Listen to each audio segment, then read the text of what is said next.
Whereas in homogeneous countries, identity precedes politics, in diverse ones, politics becomes about identity. Across the West, unassimilated immigrant populations make no secret of being more attached to their ancestral homelands than they are to the countries in which they have chosen to live. Feeble governments, terrified of igniting combustible sensitivities, see it as their role to diffuse tribal tensions, engage with so-called community leaders, and maintain the ragged tapestry of multiculturalism. This is our reward for combining insane levels of immigration with crippling taboos around noticing, let alone working to mitigate, the balkanization that results. Ayaan Hirsi Ali, one of the most courageous writers and activists in the world today, has devoted much of her life to pointing out unpleasant facts, including the ones I have mentioned. How should we go about identifying these problems? And what can more ambitious governments, less paralyzed by political correctness, do to solve them? Ayaan Hirsi Ali, thank you very much indeed for joining me on The Forge. Due to mass immigration, Samuel Huntington's Clash of Civilisations is playing out not just between geopolitical blocs, but within suicidally open-minded liberal democracies run by people who ignore and despise their own patriotic electorates. What will it take, in your view, to reverse this? So, Harris, thank you very much for having me. I've been following you and the content you produce for a while. I'm delighted with the question you asked because I think that's the key question. And what it's going to take is for young men like you to stand up and to take an interest in the civilization that is your legacy. And it is clashing with Islam, the civilization of Islam. And there are other adversaries, China, Russia. And at times with China and Russia, I think there might be a relationship of competition. There might be a relationship of collaboration. But I think any show of weakness of Western civilization, which for the time being still is viewed as the most powerful, any show of weakness is going to invite trouble, and we've been inviting trouble since 1989. Why do you select that date in particular? Because that's when the Cold War ended. Okay. The world was in two pillars. There was the Soviet Union and there was the West led by America. I came to the West in 1992. That's about 30 years ago. And at that time, Western civilization was the most powerful in every way conceivable.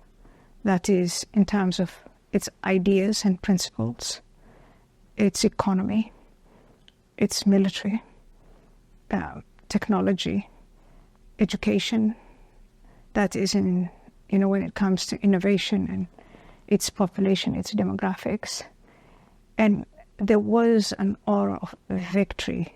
Western civilization was the victor. Western civilization had had the First World War and overcome that, the Second World War and overcome that, the Cold War and overcome that. There was this mentality where people latched onto the idea of the end of history. So in 1993, Professor Samuel Huntington, wrote his Clash of Civilisations, which was a challenge to the thesis of the end of history. And it's playing out. And I think some of the mistakes, and these are very fundamental mistakes that we made, was to dismiss everything he said. Samuel Huntington made a few mistakes, but the mistakes were marginal. The key thesis is what is unfolding now. And every day I wake up thinking, why didn't we listen to him? Why didn't our leaders listen to him? We could have saved ourselves so much heartache and headache and waste of money and waste of life and waste of treasure, but we didn't listen. But the key strength, I'll tell you, about Western civilization is its ability to engage in critical thinking and revive itself and renew itself. And I hope that we can do that. It's interesting though, isn't it? Because it's that very openness, and I mentioned it at the beginning, it's that very receptiveness to critical thinking, which is being weaponized against us by people who have no time whatsoever for John Stuart Mill or John Milton or any of the people who are archetypal of the English tradition of free speech and critical thinking and pursuing the truth through the maximal clashing of perspectives, all that sort of, it's the very gifts of Western civilization which have been weaponized against us by people who think in much more tribal, dogmatic terms. That's right. And I will say part of this weaponization is external, but that's because we made it possible. Again, 30 years ago when I came, I was exposed to the leaders of the moment. And the leaders of the moment, in 1996, Bill Clinton was president. I think it was the last days of Chancellor Kohl. Yes. And Schroeder, and then Angela Merkel in Germany, Tony Blair in 1997 in the United Kingdom.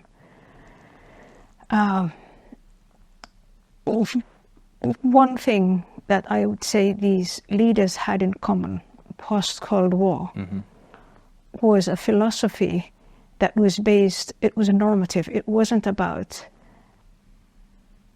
a critical assessment of the world as it is and as it was at that time. It was very much what they wanted and they hoped for.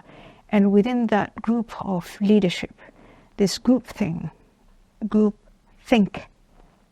thing emerged, where their conclusion was for everlasting peace to occur and for this end of history moments to be realized, we're going to enmesh ourselves with the rest of the world.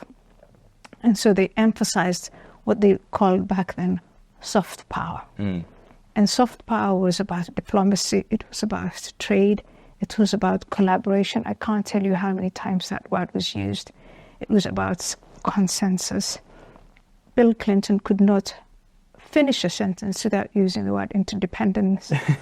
And so this captures the mentality of that leadership. All of this collaboration and consensus and interdependence, that was all very normative. That's really not what the world was at that time. The world was, as Huntington described, made up of former civilizations or civilizations that felt subdued, that felt badly treated by the West, many of them envious of what the West had, and they were in no mood to collaborate and have all sorts of consensus ideals. There was a great deal of misunderstanding. Yeah, these people... Oh, sorry, go on. Anyway, so the point I'm making is we embarked on this philosophical path that then gave way to policies where we poured a lot of money and we poured a lot of treasure and a lot of commitment that was based on fallacious principles, and we're paying the price to this day. Yes, we stopped being hard-headed realists and we became doughy-eyed idealists about the self-evidence of our values because they were self-evident for us and because they'd won out in the Cold War. There was a kind of naive, complacent triumphalism. We assumed that other people were going to want to buy in on this geopolitically, and we probably also assumed, and this might partly explain the experiment with mass immigration, that immigrants from wholly different cultures once coming here would recognize the self-evidence of those values upon contact with British soil, French soil, Dutch soil, or whatever it might be. And of course that hasn't happened. No, and idealism, part of the idealism was, back then, it wasn't that the white man was accused of being, toxic and patriarchal and all that, the nonsense that we hear today. Back then, it was the white man's burden. It was, these countries were falling apart. I remember the former Soviet Union. I remember very many different countries in Africa. The country that I came from collapsed. Iraq had collapsed. There was everywhere, when the Soviet Union imploded, many of the satellites of the Soviet Union imploded. And our leaders at the time were saying, it was the white man's burden, let's welcome those we can welcome. Let's go and build or rebuild those countries, through institutions like the World Trade Organization, the United Nations, the World Health Organization, you name it. And I think, again, because it was more about the normative and the fallacies and these ideas. And we had embarked on that path. It was a very appealing philosophy. I remember it quite clearly. You know, the 1990s were some of the most idyllic. Do you remember? You're too young to. I was born in 98. You were born in 98, so you have no clue. But it was I lived in the Netherlands, and it was about giving up the Dutch national identity and merging into this great entity called the EU. And there were internal discussions about why perhaps that might be too fast or not a good idea, you know, giving up the Dutch currency, the guilder, that was strong, or having to share political institutions with countries like Greece and Spain and Portugal that were not ready. You know, there were all sorts of why that project was going too fast and maybe not the way it should. All of that was ignored. The allusions to the threat from other civilizations, in particular the violence within Islam, Sam Huntington had laid out that Islam's borders were bloody. And then he went and, you know, he flushed out the article that he had written, the essay, and turned it into a book. And there, if you pick up his book, he goes into a very detailed study of Islam not just having bloody borders, but also having bloody innards. All of that was ignored. And so we were having mass migration from countries that were culturally different and hated us. And we camouflaged all of that with, again, that white man's burden. We're somehow going to show them the way. We're somehow going to bribe them. Now, we were doing this against a background of a rejection of the Judeo-Christian principles of the West. These institutions that were founded on the values of life as an end in itself, the rule of law, the protection of the rights of individuals, including women, equality before the law, due process, all of these things were taken A, for granted, and B, when they were challenged. And I remember clearly the biggest challenge after 9/11, 2001 was the freedom of speech. To what extent can we say what we want and what we believe in and defend our own values? Where many of our leaders decided to say, no, we've got to be accommodating. And to be accommodating and to be welcoming is to self-censor. And the self-censorship wasn't just about so-called, quote-unquote, protecting the minorities. I think it was also protecting the leadership that had put their faith in what they call consensus. I call them Mr. Consensus. Mr. and Mrs. Consensus, our leaders, had this self-censorship. It was absolutely necessary to protect them from the criticism that was coming from the population. They were doing things that were irrational, and we couldn't tell them they were doing something irrational, because in return they said, you're doing something immoral. You're not welcoming. You're not generous. You're not accepting of others. You're not, and so now we've created, I think, the circumstances that we are in. It's our leaders who did this. And now, of course, Ayaan, we have a new consensus of sorts, which is slightly different from the 1990s one.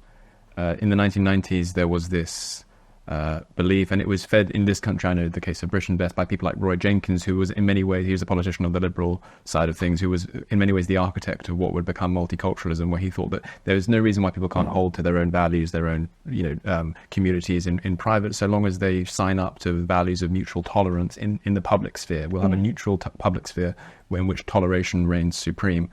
Given that just simply hasn't happened, and we have all sorts of indigestible, unassimilated communities living in our countries now, the clash of civilization is playing out within our societies. At what point, in your view, is the tolerance of the host population tested enough that it needs to act in ways which might not have been countenanced 20 to 30 years ago. I'll give you a concrete example. The Swedes at the moment are experimenting with deportations of people who have failed to assimilate into Swedish society. Trump in the United States has said that he will, it's not Muslim immigrants, but he will undertake huge deportation efforts if he wins the White House in November. What do you make of the political wins in that respect? So I think it's then very important to understand the political or the conflicting political assumptions and political philosophies. On the one hand, there is the left, and on the other hand, there is the right. In fact, you might say there is no right. The right is made up of people who react to the left and left-wing policies and left-wing ideas, but they're not really, they don't form any cohesive group that then wages a counter movement. It may come, it may be in the making, but at the moment it's not there. And then you look at the left and you see too, and it's what's going on within the left is much more interesting in some ways, because within the left there's the old-fashioned left, the Social Democrats in several countries, the Labour Party, and there's the new left or far left, the ones with the projects, the ones who have goals of social justice that has to replace everything. They're globalists, they're communists, they're Marxists. They want to destroy Western institutions because they have defined Western institutions as racist and supremacist, white supremacist, you name it. So on the one side is this establishment left that believed in these cosmopolitan ideas, made these assumptions about interdependence and enmeshing, had embraced multiculturalism, and now they're seeing that those things don't work. And in some ways, they don't, I'm not sure how much of a say they have. A, they're old, and they're moving into retirement age. And B, the world that they conceived of and that they imagine is just not there anymore. It is very messy, not taking responsibility for it. And even if they did, I don't know how much they can really do about it. Then you have the young and vibrant far left, the revolutionaries. And the revolutionaries are telling us that the changes that we are seeing and our rejection of the changes that we are seeing are wrong, that it went from the white man's burden to what the white man is now evil and he has to be subdued, and they've created this matrix of they divide society into different segments where you have the white man as the oppressor and everybody else is the oppressed, and justice has somehow to be found, and that justice the white man is going to pay for. They don't make anything, they don't produce anything.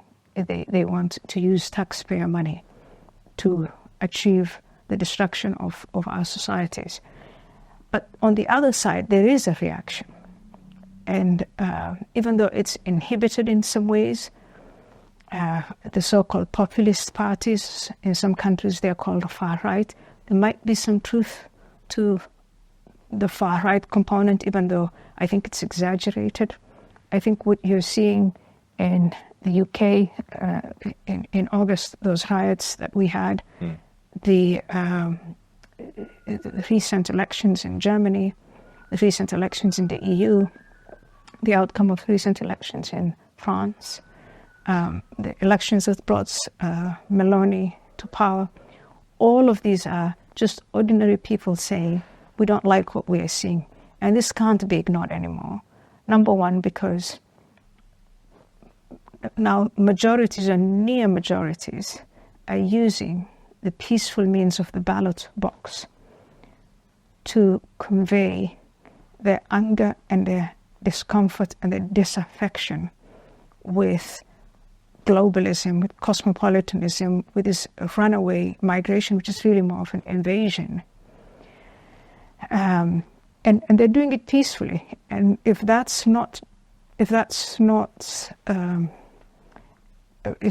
dealt with fairly, if we don't respond to this sentiment, I think from here on, we're just putting ourselves in trouble, because what you're saying is the peaceful, organize yourself, make yourself heard, go and vote. That's how you change the things that you don't want. If that doesn't work anymore, time after time after time, people are going to lose faith in the institutions of government. Yeah, it's underlying the whole democratic way of arranging things is a social contract which says that we rue all political violence because it's not necessary, because we can achieve our aims, our just aims, our majoritarian aims, if we are majority voting for a certain policy preference without it. And if decade after decade it's been proved that that's not possible, I lament the violence, I deplore the violence, but you are going to get it, and that's what we saw in August. And this social contract that you so beautifully described is broken. And when you talk about violence, we amplify the violence of a handful of people who rioted, and they should not have rioted. And I condemn the violence, and I condemn people who attempted to, burn down hotels where asylum seekers were housed, or mosques and that sort of thing. That should not happen. But let's talk about the violence, and let's really be honest about it. 30 years ago, when I came to this country, violence against women in public was inconceivable, never happened. I came from Africa, I had lived in the Middle East, and I was 22, 23, 24, I told my Dutch white friends as soon as it was dark, but we can't go out on our own. They said, you're ridiculous. Of course we can. And I had witnessed all across Europe, in the public space, at all hours of day and night, women in any kind of attire they chose to, and they were completely and utterly safe, and they took their safety for granted. Okay, that has completely changed. And women all across Europe now, the countries that took large numbers of immigrants from non-Western countries, and in particular Muslim countries, are not safe on the streets, not safe in public transport. They have to worry about being harassed. They have to worry about being catcalled. They have to worry about their attire. They have to think about asking a male friend or other friends to escort them outside. They have to worry about what time of day or night they can or can't go out. I've written a book on this called Pay, and I was absolutely shocked by what happened. This is violence, law level, yes, and it's hidden because our news media doesn't want to report on it, and our governments don't want to do anything about it. But this is systematic violence against women. There are hordes and hordes of gang rapes and this type of violence that drives women out of certain neighborhoods, out of certain areas, cafes, things like that. That's violence. There's the violence of just the high rate of crime, the robberies, the burglaries, the knife crimes, the shootings, the terrorist attacks. So you want to emphasize and amplify, the odd guy who drank too much and went rioting. But this is what people are rioting about. This is the sort of thing, this is a complete breakdown of a social contract. We pay taxes, and we pay taxes because we understand this is a social contract. This is the first task of the government, is to protect her citizens from domestic disorder and violence and external threats. And our governments are failing at both of that. But we keep paying taxes, and we keep paying even more and more taxes. So this social contract has frayed, and it's fraying, and things are going downhill.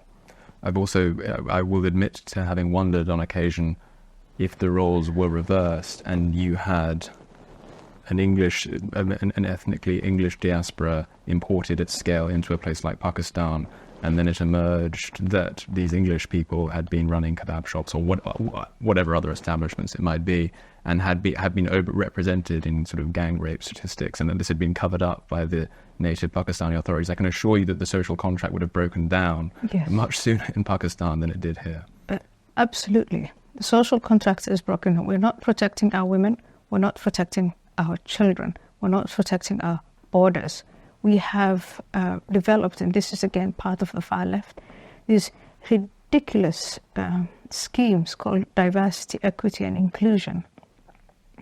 that then mean a breakdown of accountability, a breakdown of merit, a breakdown of the ability to exercise critical thinking and fix things. The demonization and racism against the native people, this constant drumbeat of the white heterosexual male being a hateful figure and a monster. This is an exercise in racism. This is exactly what we say we will never do again. We won't do it to the Jews, we won't do it to the black people, we won't do it to the brown people, we won't do it to women. Why are we doing it? So why? And do you think that they will not react?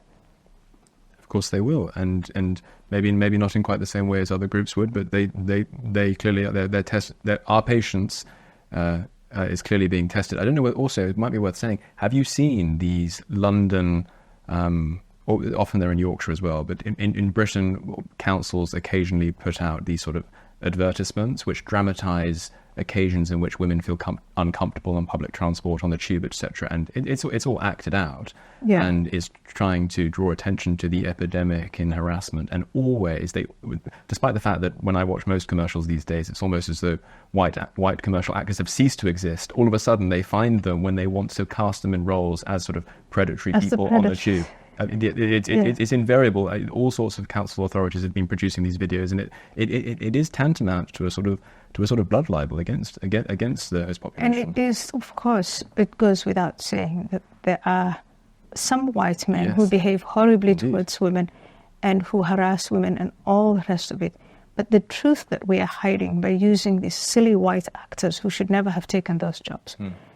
The truth we are hiding behind this is it is not, generally speaking, a white male who goes about harassing women in public. It is men who come from societies where they have no respect for women, because women are seen as property. They're seen as commodities, and women are hidden from view. And if they're not hidden from view, then they're up for harassment. Even women just going about their daily business. Growing up as a young woman, up until the age of 22, I was always chaperoned, and when I wasn't chaperoned, and even sometimes when I was chaperoned, there were always hordes of young men standing in corners, waiting just to make a nuisance of themselves to women, and sometimes taking things further. It was always the women who were blamed. What were you doing where you found yourself the victim of a sexual harassment, that sort of thing? That is now reality in Europe, in various European cities, and it's a new development. And we can't talk about our media is not. When I was doing research for that book, Pray, I found government officials who would agree that there is a change, but they wouldn't give me, either they would give me the information and say, please don't put my name to it, or they wouldn't give me the information by saying, we don't collect this sort of data. We don't collect, there was the Second World War, and we sent all our Jewish people to gas chambers. So ever since, there is this practice of not putting down people's ethnicity or religion. Whether you do it or not, whether you collect the data or not, it doesn't matter. It's manifesting itself now on the streets. And individuals who are affected, victims, women and men, are bypassing legacy media or mainstream media, whatever you call it, and going onto social media. We have this one man, Elon Musk, who's really, how we talked about Mr. Consensus. Yes. Here in Elon, we have Mr. Courage. And I think he has given a voice to all of these voiceless people, and has this platform where you don't need the government to collect the data that you see every day with your own eyes. You can collect it with your smartphone, put it online, and other people who see the same things, they also put it online. So we can't hide it anymore. It can't be hidden. And also there are certain countries, and you document them in your book, Pray, who do collect statistics in a very diligent way without bowing to the at the altar of political correctness. And I think one of them is Denmark, and naturally it reveals that while all groups are, no group has a monopoly on sinful behavior as such, but generally speaking, and you need to organize your society according to generalities, because insurance companies give out insurance plans on the basis actuarial odds on the basis of generalities, not on the basis of exceptions. So there's no reason why government policy, it seems to me, should be any different, particularly given the risks involved. it shows that you do have these, they're called MENAP, so Middle East, North Africa, Pakistan and Turkey, overrepresented in all sorts of crime statistics in Denmark, particularly crimes of a sexual nature. And one of the really interesting things about it, Ayaan, and as I'm sure you know, is that second generation immigrants are in fact more likely to be overrepresented in such crimes than their parents. And that, I think, is puzzling to a lot of people, because people would naturally assume that assimilation gets easier on an intergenerational basis rather than harder. Why do you think assimilation so often, when we're talking about these sorts of countries, goes into reverse? Because of the parallel societies that we have allowed to thrive and flourish. Again, I want to go back to the 90s and the early 2000s when we were having these conversations, debates about integration and assimilation of minorities. The people who said they spoke for the minorities, most of them self-appointed, were saying that they wanted to do it on their terms. So I remember when I was in Parliament agitating against... In the Dutch Parliament? In the Dutch Parliament. Agitating against this emergence of parallel societies, of a rejection, because that's what it was. There was this infrastructure where the so-called spokespeople for Muslim minorities would want their own schools, their own mosques, their own neighborhoods, their own media. Now, part of it was before the internet, and then, of course, after the internet came around, it exploded. But they didn't want to have anything to do with the host society, and they shielded their children. They would send them to so-called internaten. So this is like, it's a sort of camp or boarding school, I don't know how you describe it, where they separate boys from girls. They indoctrinate them with not just Islam, but radical Islam. These were all radical Islamic organizations. They would say to these young men and women that one day we are going to take over Europe, we're going to Islamize Europe. And so they had to cocoon these communities away from Western society. And they would explicitly say in the mosque that to assimilate into Dutch society or British society or French society was to sin against God. It was to become like them, to become infidels, to become filthy, etc. So this establishment of, and very successful, and often paid for with taxpayer money, it's this infrastructure that has produced young people who are born here, raised here, but are not of here. And they don't see. So some of the things, I mean, it's really, you've got to get to a granular level. Young men, Muslim, growing up in European capitals, told you can't go to the cinema, it's sinful. You can't go out to discos and dance with clubs, it's sinful. You can't mingle with women, it's sinful. By the age of 18 or 19 or 21, you have to be married. And so you start having babies at that. All these young men, sexually frustrated, then also told at the same time, infidel women are for grabs. Infidel women are prostitutes and whores. You can relieve yourself with them. So there you have it.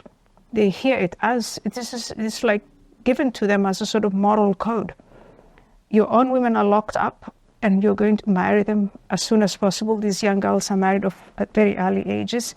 And these other women, white women, the uncovered women, women in public, they're for the taking. And then along come also more immigrants from societies where that's the case. And so the two things reinforce one another. These are things we've known for such a long time. So many people have written about it, commented on it, but the people who comment and write, they're all sidelined as xenophobes, far-right Islamophobes. They're silenced somehow. And the problem just gets bigger and bigger and bigger. Now, you are right, countries like Denmark, small and rational, recognize this and say, yes, they recognize this and said, this is, it's unsustainable. And so they had to make a choice. And I think ultimately the Danes have given their Muslim minorities a choice. You are welcome to live in Denmark and build a life in Denmark, but you do have to abide by our laws and by our values. And by giving people that choice, I think you give them a sense of dignity. Where if you don't want this, if you want Sharia law, that's great. You can go to a place where Sharia law is the law of the land. But here it is not the law of the land. But in Britain, in France, in Germany, in Sweden, we've confused everyone. We've confused the Muslim minorities by telling them, you can have your cake and eat it too. And we've told the local populations, in particular the white working class, I think the white working class, are the ones who are bearing almost all the negative unintended consequences of immigration and the failure of assimilation. We've told them, you are xenophobes. You shut up and put up. That's what we've told them. And I think the resentment within those communities is growing. It's fascinating as well, because I've not been following these debates anyway as long as you have, but I've studied a bit of the recent history, and Angela Merkel was speaking in quite tough terms about the failures of multiculturalism as early as the 2010s. David Cameron similarly made a speech of that kind. And it's just this tedious merry-go-round of a non-debate that we have, that Suella Braverman repeating this in 2022 is all of a sudden front-page news. She gets scolded by then Prime Minister Rishi Sunak. You're right, there really have been mixed messages being sent. I wanted to ask you as well, Ayaan, what are the enforcement mechanisms behind that? Because it's one thing to insist on assimilation, but if it's not followed up by, I don't want to use the word a threat, but by the if the prospect of action is not dangled as well alongside, we expect you to do this, what is there to do? And another question is, what prospects, how likely is assimilation going to succeed in a place like Tower Hamlets, where there's no trace of the host culture left anyway? We have all of these most ghettoized towns, whether it's Malmo in Sweden, Tower Hamlets here, parts of Birmingham, parts of Yorkshire, Hare Hills, where we saw rioting recently. There's no host culture to assimilate into anymore. So in many cases, has assimilation not become more impotent as a project the further along we've advanced down this experiment? It has. Again, if I go back to the debates of the 1990s, there were two sides. Integration should happen on their own terms. It's a two-way street. There's something called the democratic impatience. We're being impatient. It's just a matter of time before they become like us. We should let that happen. And then, different communities would be dangled before us and say, look, early on in places like Tower Hamlets, the Jewish communities were the ones who were poor and backward, and now look, they're thriving, and they are the most successful, and so on. And so that was what we were being told in the 1990s. And then in 2010s, as we saw these ghettos, and not just the ghettos, but that infrastructure of very radical Islam that wants to take over Europe and established these mosques and madrasas and indoctrination centers, we saw what came out of it, which is all these terrorist actions, which couldn't then be hidden because people who were born and raised here were sneaking out to join ISIS or taking instructions from Al-Qaeda and ISIS to blow things up here. And that is what prompted David Cameron and Angela Merkel and others to say multiculturalism has failed. Now, having said that and having recognized that, they didn't attach any policies to it. They didn't make any changes. They didn't shut down the mosques or the madrasas. They didn't close the borders.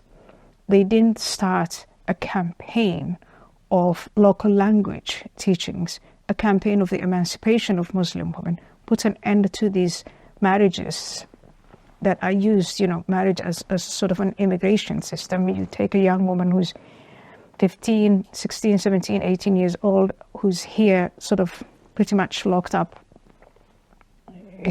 within the family compound, and then have husbands come in from Bangladesh, Pakistan, Turkey, Morocco, Somalia, Iraq, Iran. That practice wasn't put to a stop. It was just voiced as, there's terrorist attack, and how can we mollify the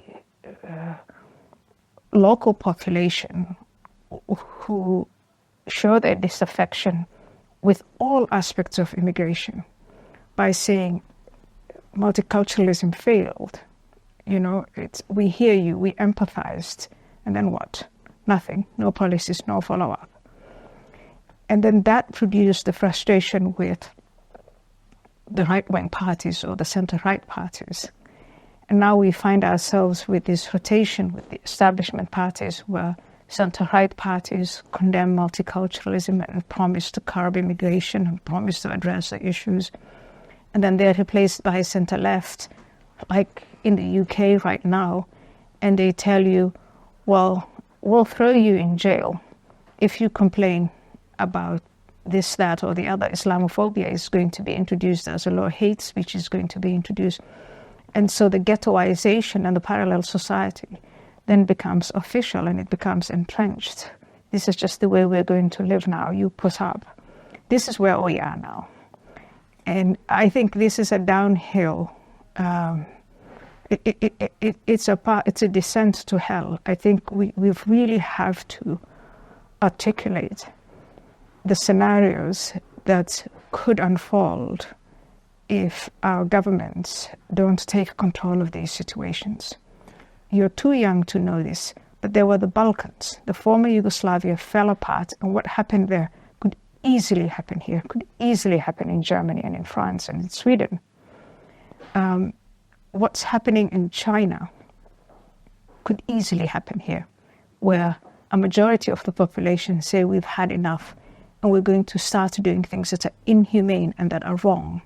We know they're wrong, but we'll do it. That is how this resentment that keeps fermenting and fermenting can boil over to make these sorts of things possible. What's going on in Israel?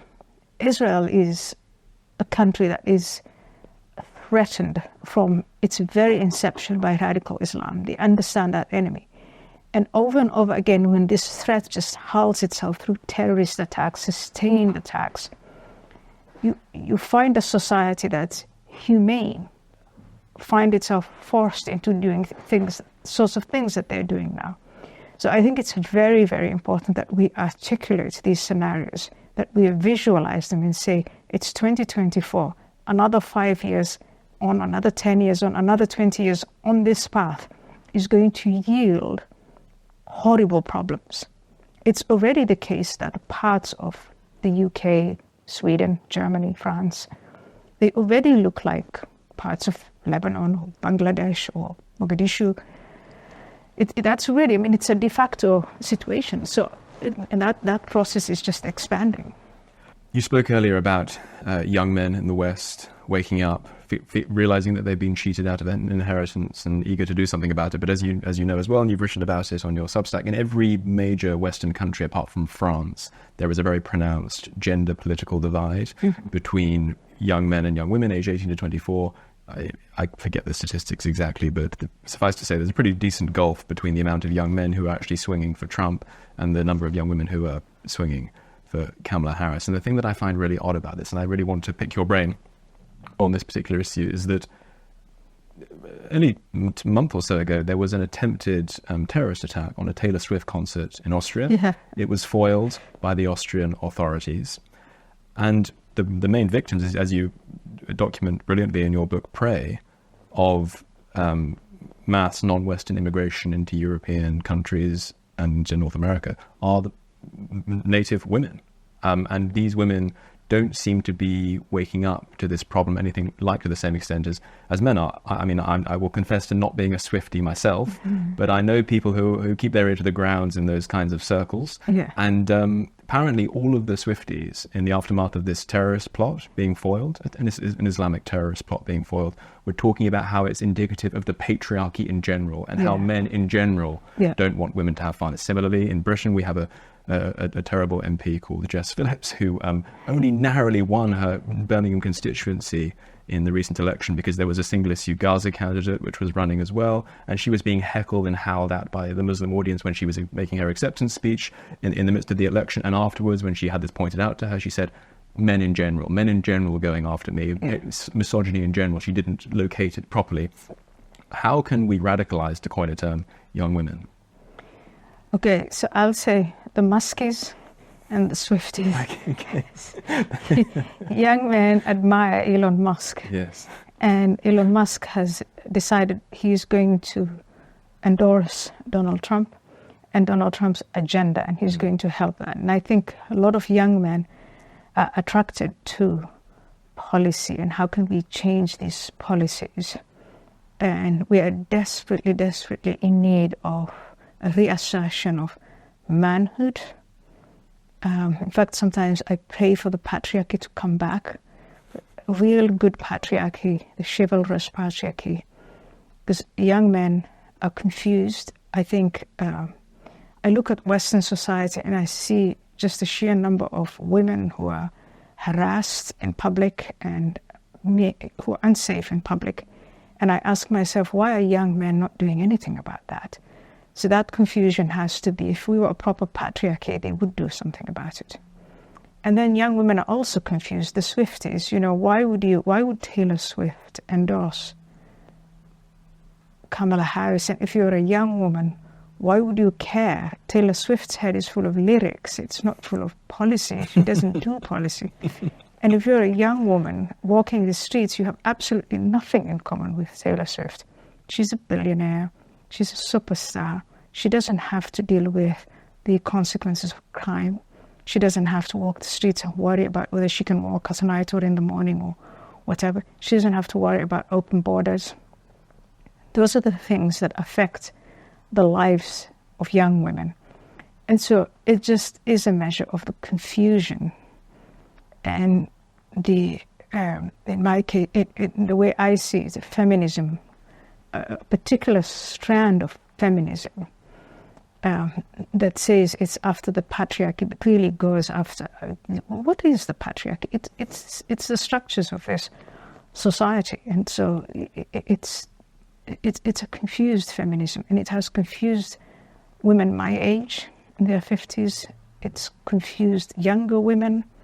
It's created now an unfortunate situation where young women see men as enemies. They don't want to have families.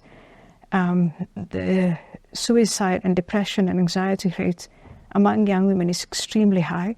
Now, I'm not saying it's much lower with men, but I think young men like you, Gen Z, many of them are emerging out of it and understanding that there is a purpose to life and taking that on. And I think hidden from view are also young women who are sensible and are not going to vote for Kamala Harris. I'm happy to say I know some, yes. Yes, and so do I. I do that, but they're not peacocky about it. They're not out there on social media showing off. But it is there. I think we're coming out of the madness. It's just a question of really organizing and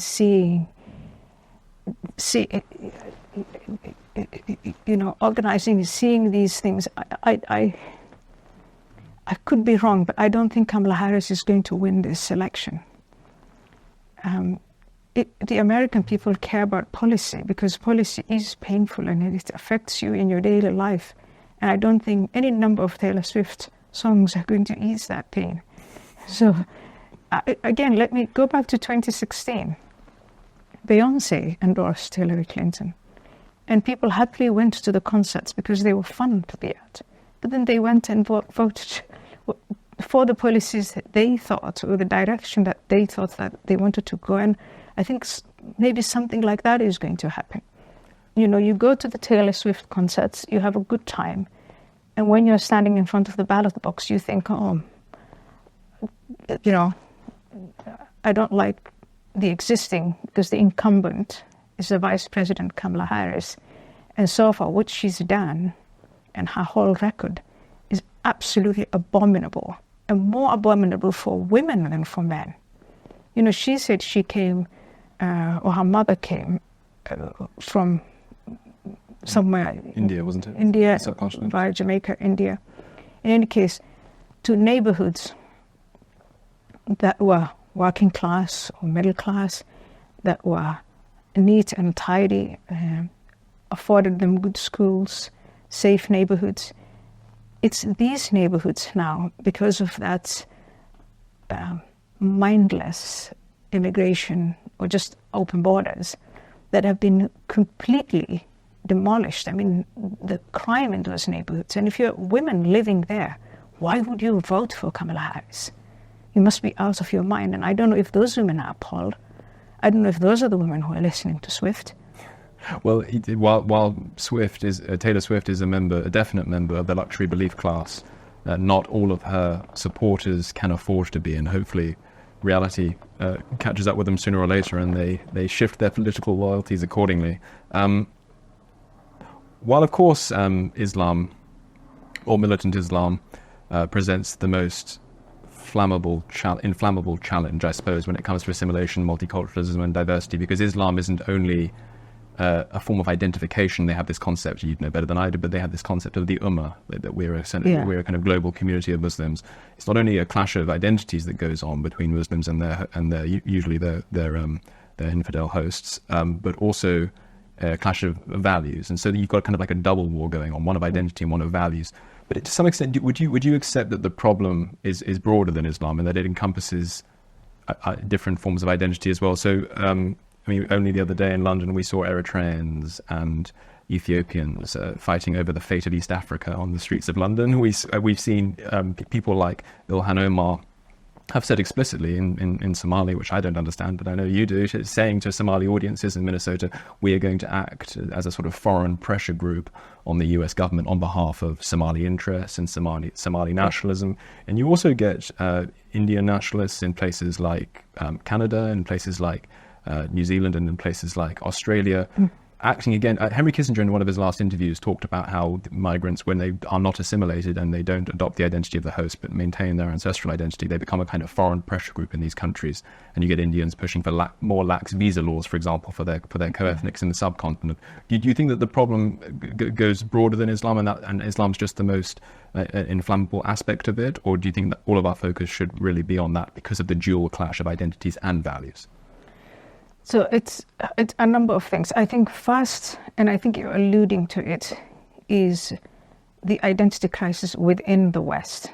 I want to come and I want to assimilate, but assimilating to what? And so if you ask Germans, for instance, what is German culture? They start talking about sausages and beer.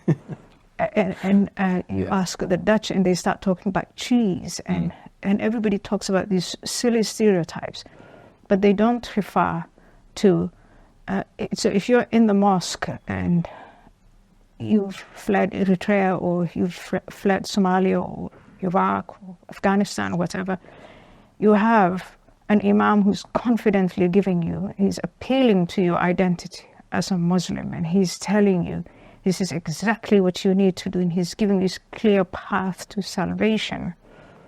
And you go and talk to, the local people, and you tell them, I want to become British. What is it to be British? And people start stuttering, and talking about scones and jam. And and that's exactly how Europeans and Westerners presented themselves to immigrants. So, of course, immigrants think that they retreat into their clan identity or their national or ethnic identity. And then where Islam comes in is there are Muslims who don't have any, plan to Islamize, or they don't have any project. They're just really going about their daily lives. They're peaceful. They have they're just ordinary people. But then you have a subset of Muslims with a project to dominate the world, to spread Islam, to Islamize, to have all societies adopt Sharia. Those ones, let's call them, it's a project, Islam as a project.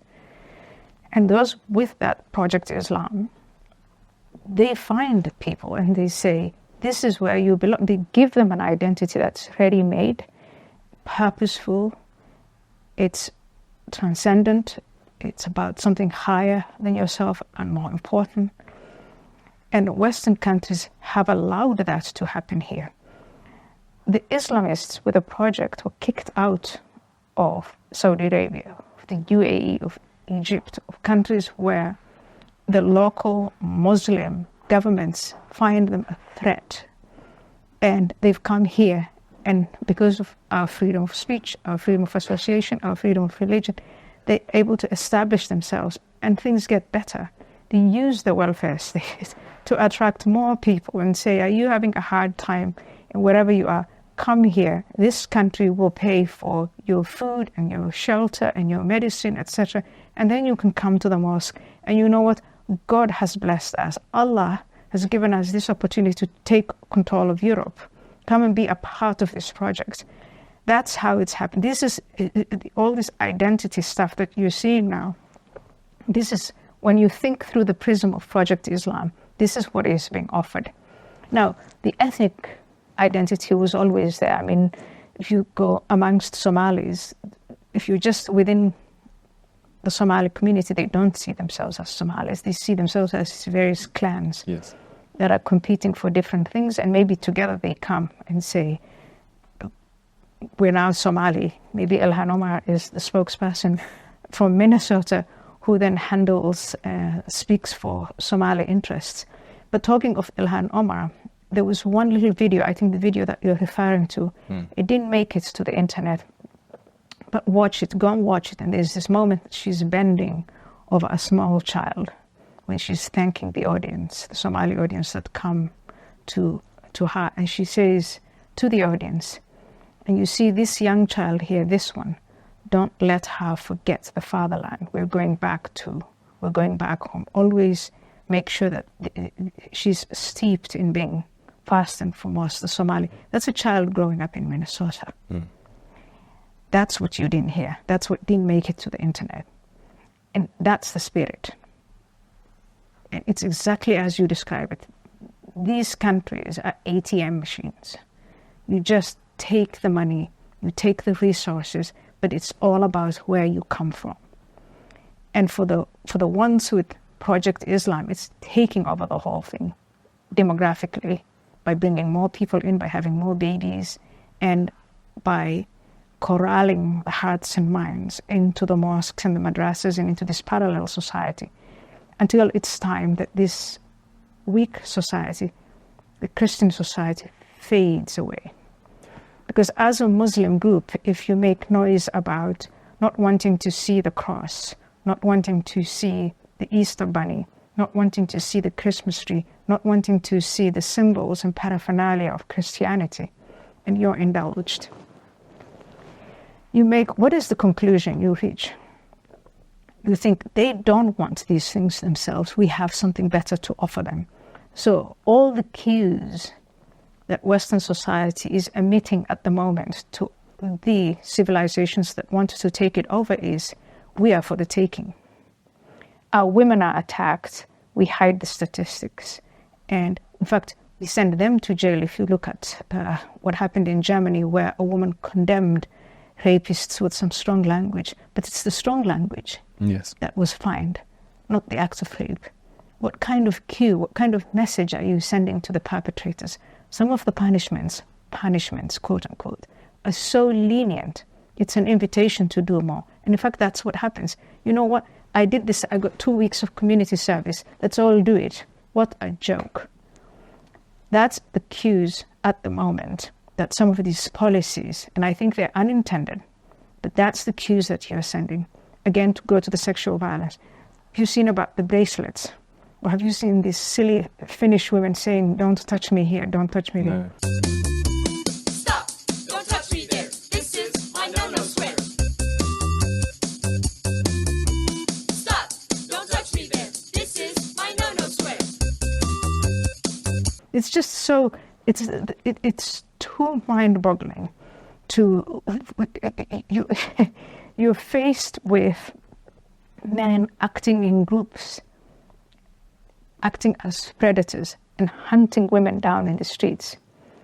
And the policy they come up with is for these women to stand in line and point to their middle and say, "This bit is mine, don't touch it."